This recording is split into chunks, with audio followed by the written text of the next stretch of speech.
মাসিমা, তুমি বলেছিলে যে তোমার ছেলের সাথে আমার বিয়ে দিবে, আর তুমি সেটা না করে অন্য একটা মেয়ের সাথে তুমি তোমার ছেলের বিয়ে দিয়ে দিলে। মা, তুই ভুল বুঝছিস। আমি আমার ছেলেকে বিয়ে করাইনি। আমার ছেলে নিজেই পছন্দ মতো মেয়েকে বিয়ে করে নিয়েছে। এখন আমি চাইলেও তো আর ওই মেয়েকে বাড়ি থেকে বের করতে পারবো না। কে বলেছে পারবে না? তুমি চাইলে ওই মেয়েটাকে বাড়ি থেকে বের করতে পারবে, কিন্তু আমি যদি সরাসরি একে বের করে দেই তাহলে আমার ছেলে যে আমার সাথে সম্পর্ক বিচ্ছিন্ন করে চলে যাবে। তুমি তো দেখছি সত্যি অনেক বোকা। এই মেয়েকে তুমি সরাসরি কেন বের করে দিবে? তুমি ওকে তিলে তিলে মেরে বের করে দিবে। এরপর মুন্নি মিনুর কানে কানে কিছু একটা বলে, আর সেটা শুনে মিনু হা হা করে হাসতে থাকে। আর তখনই সেখানে টুনি চলে আসে। মা, আপনাদের দুপুরের খাবার রেডি হয়ে গেছে, খাবেন চলুন। আমার যখন খেতে ইচ্ছে হবে আমি তখন কি খাবো? তার আগে তো আমি কাউকে আমার ঘরে আসতে বলিনি। আর তুমি তো দেখতেই পাচ্ছিলে আমরা গল্প করছিলাম, সেখানে তুমি কেন ঢুকেছো? এই শোনো তো, তুমি আবার দরজার আড়ালে আমাদের কথা শুনছিলে নাকি? হ্যাঁ, ছি ছি, আমি কেন দরজার আড়ি পাততে যাব? আমি তো শুধু খাবার রেডি করেছি বলেই তোমাদের ডাকতে এসেছিলাম। ও আচ্ছা, যাও, আমরা আসছি। টুনি আর কোনো কথা না বলে মন খারাপ করে সেখান থেকে চলে যায়, আর মুন্নি আর মিনু খাবার খেতে চলে যায়। মা, মুন্নি, বসো তোমরা। আজকের খাবারগুলো অনেক মজা হয়েছে, পেট পুরে খাবার খেতে পারবে আজ। মুন্নি আর মিনু কোনো কথা না বলে খাবার খেতে বসে পড়ে, আর একবার খাবার মুখে দিয়ে বলে, এটা কোনো খাবার হলো? ঝাল লবণ সব বেশি, জঘন্যতম খাবার হয়েছে। আরে মা, আমি তো খাবারগুলো ভালোই দেখতে পাচ্ছি, আর খেতে তো অনেক মজা হয়েছে। এখানে তোমাদের কি সমস্যা সেটা তো আমি বুঝতে পারছি না। নিজের বউয়ের হাতে রান্না তো অমৃত লাগবেই তোর কাছে, কিন্তু আমাদের কাছে তো আর লাগবে না। মুন্নি চল, আজ আমাদের যে আর খাওয়া হবে না, তা আমি খুব ভালোভাবে বুঝতে পারছি। মিনু আর মুন্নি খাবার ছেড়ে নিজেদের ঘরে চলে যায়। আর টোনা, টুনি, পাগলি বউ আমার, অমন করে মন খারাপ করে কেন আছো? বুঝেছি, মায়ের কথায় ভীষণ মন খারাপ হয়েছে।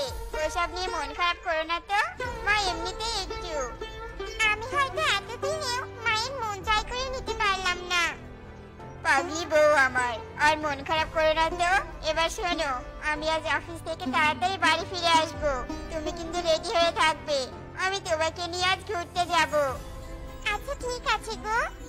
এরপর টোনা খাবার খেয়ে চলে যায়। আর এভাবে দেখতে দেখতে সকাল গড়িয়ে দুপুর হয়, আর দুপুর গড়িয়ে বিকেলে হয়ে আসে। এদিকে টোনা বাড়ি ফিরে আসে।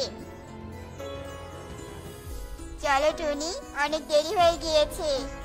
মাকে বলে আসি।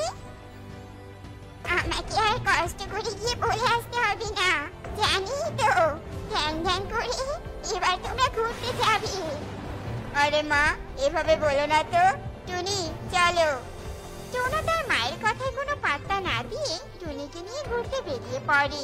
এদিকে মিনু আর মুন্নি, দেখেছো মাসি, দুজনেই কি প্রেম, কিন্তু এই প্রেম তো আমার একদম সহ্য হচ্ছে না। শোনো, আজ এই টুনিকে এই বাড়ি আর এই দুনিয়া ছাড়তে হবে।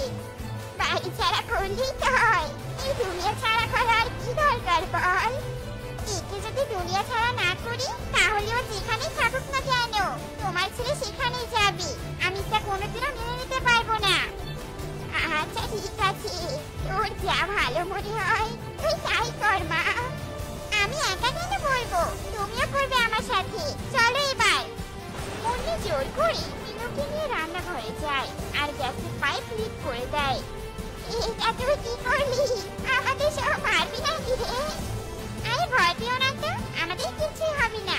বাইরে থেকে এসে যখনই তুই রান্না করতে যাবি তখনই সে আগুনে পুড়ে ছাই হয়ে যাবে। মুন্নি আর মিনু তাদের কাজ শেষ করে টুনির অপেক্ষায় বসে থাকে। এদিকে দেখতে দেখতে রাত হয়ে আসে, আর টোনা টুনিও বাড়িতে ফিরে আসে। তুমি ফিরে এসেছো টুনি? হ্যাঁ এসেছি, কিন্তু এত রাত হয়েছে তুমি ঘুমাওনি কেন? আসলে তোমার হাতের চা খাবো বলে বসে আছি। আরে মুন্নি, আমি তো তোমার হাতের চা খাবো বলে ফিরে এলাম। তুমি যাও না গো, আমার জন্য এক কাপ চা বানিয়ে নিয়ে এসো। টুনি চলো আমরা ঘরে যাই, আর মা তুমিও চলো। টোনা টুনি আর মিনুকে জোর করে ঘরে নিয়ে যায়। এদিকে টোনার মিষ্টি কথা শুনে মুন্নি তার নিজের প্ল্যানের কথা ভুলে যায় আর রান্নাঘরে গিয়ে চুলা ধরিয়ে দেয়। আর অমনি মুন্নির পুরো শরীরে আগুন লেগে যায়।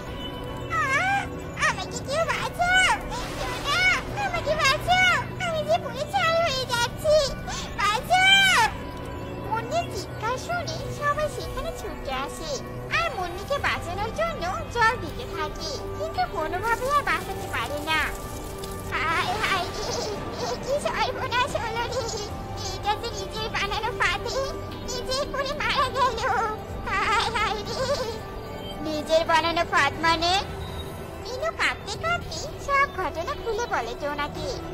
ছি মাছি, তোমরা তো জঘন্য কাজ করতে যাচ্ছিলে, দেখেছো সৃষ্টিকর্তা তোমাদের এই পাপ কিছুতেই মেনে নিতে পারেনি, তাই তো একজনকে নিজ হাতে শাস্তি দিয়েছে, এবার তোমার বাকি। না বাবা, তোরা আমার সাথে এমনটা করিস না, আমাকে মাফ করে দে। টোনা তুমি মাকে মাফ করে দাও। টুনির কথা মতো টোনা তার মাকে মাফ করে দেয় আর এরপর মুন্নির লাশ নিয়ে মাটিতে পুঁতে রাখে।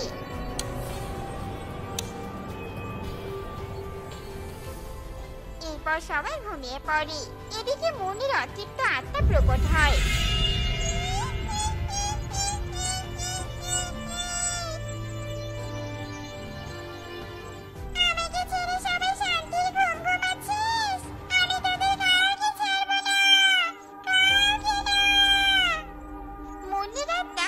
ঘরে যায় আর ঘুমন্ত মিনুর ঘাড় মোটকে মেরে ফেলে। এরপর টুনির ঘরে গিয়ে টুনির উপর ভর করে।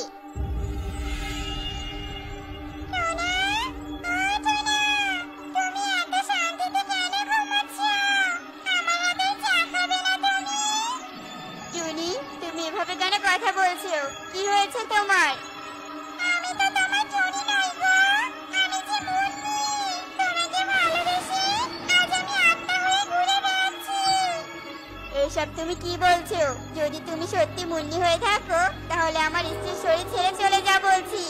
আমি তোমাকে আমার জগতে নিয়ে যাব, আর তারপরে না হয় আমি তোমার হব।